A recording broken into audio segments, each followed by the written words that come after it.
Hey, this is Uncle John.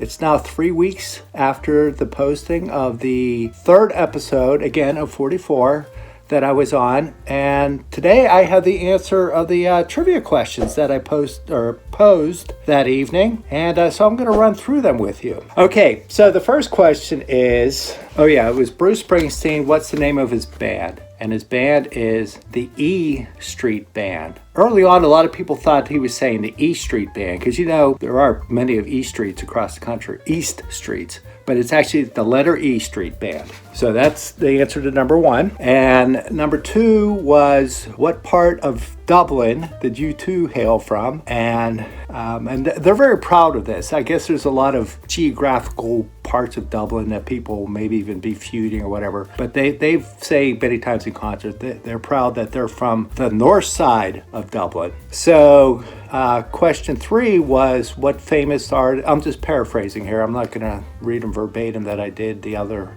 time that I was here, but what famous rock and roll musician that wasn't Paul McCartney appeared on Michael Jackson's Thriller? And that was Eddie Van Halen. He did a fantastic, famous guitar solo on the song called Beat It. So, Billy Joel. Where is Billy Joel's residency in New York City? It is Madison Square Garden. Big hockey arena that holds concerts, and like I said, he plays there sometimes 5 nights in a row, takes a little weekend break, and he does this for like 2 months, then takes a break, and he's been doing this for years, but that's his residency. And the reason that night I told Laura that I said I've been very close, and I don't want to say specifically why, but New York Penn Station, the Amtrak station, is underneath Madison Square Garden. So that's why I was very close to Madison Square Garden, but never inside the actual arena. Trivia question number 5, Cyndi Lauper. The question was, she does a commercial for some sort of prescription, and the question was, what's that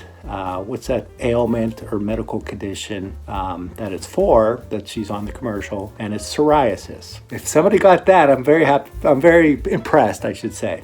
Trivia question number 6, Sting from The Police. How did he get his name Sting? Well, before he became a full-time rock and roll musician, believe it or not, he was a teacher. I think it was elementary school, but he always wore this sweater that was black stripes and yellow stripes, and he looked like a bumblebee, thus Sting. Get it? Trivia question number 7, Donnie Iris. What band was he in the 60s that went to number 1? The song was called The Rapper, and again, you sometimes might still hear that on the radio. And the band was called The Jaggers, and it's Jaggers with a Z. Okay, this is a good one. The movie Arthur. What does it have in common, or what's the connection with The Wizard of Oz? Well, one of the main characters in the movie Arthur was Liza Minnelli, and Liza Minnelli's mother was Judy Garland. There's the connection. Number 9, The Wedding Singer. That was the movie that Billy Idol was in. And it was kind of a trick question, because I said, what role did he play? And he played himself. But anyways, it was The Wedding Singer that he was in. Number 10, name 2 arena rock bands. So, I mentioned Styx, but there's Journey, there's Kansas, there's Foreigner, there's Triumph, there's Rush. If anybody got, maybe there might be some others that I'm not thinking of, but if everybody got, 2 of those, kudos. And now that we've gone through the answers of the 10 questions, I just want to let you know, first of all, thank you to everybody that submitted an entry. We really appreciate it. We had a good response, a good turnout, and unfortunately, there can only be one winner. And we do have a winner today that I'm going to be handed the envelope here in a moment. But I did want to point out one thing relative to the scoring. Now, you may recall, we just went through the 10 questions. There were a couple that were 2-parters, and we encountered a situation or two where a person got 1 out of 2 correct for one particular answer. So we scored that as a half point. And the reason I wanted to mention that, in case you question when I tell you the winner and what their score was, they ended up having a half a point from one of the questions, which is fine, because they got 50% of the question right, because it was a 2-parter. So with that said, like I said, unfortunately, we can only have one winner, but we do have a winner. And Lucy, if you could pass me the envelope. Okay. All right, are you ready? Drum roll, please. And the winner is the winner who got 4.5 out of 10, or 4 questions and a half a question, 4.5, is, believe it or not, Mr. Edward Taylor. Woo! Congratulations, Ed.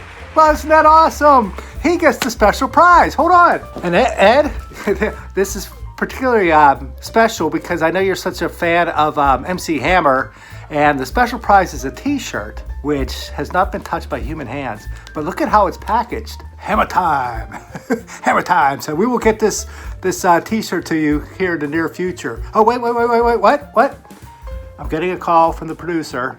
Uh-oh, people are calling into the studio. All the phones are lit up flashing. Oh. They're saying that this could be a conflict of interest since he has nighttime access to the little house and nighttime access to the studio where the answers were kept under lock and key, but he knows where the key is. Anyways, well, my time is up. You'll have to take this up with Taylor Treasures LLC. Thanks for participating. Bye.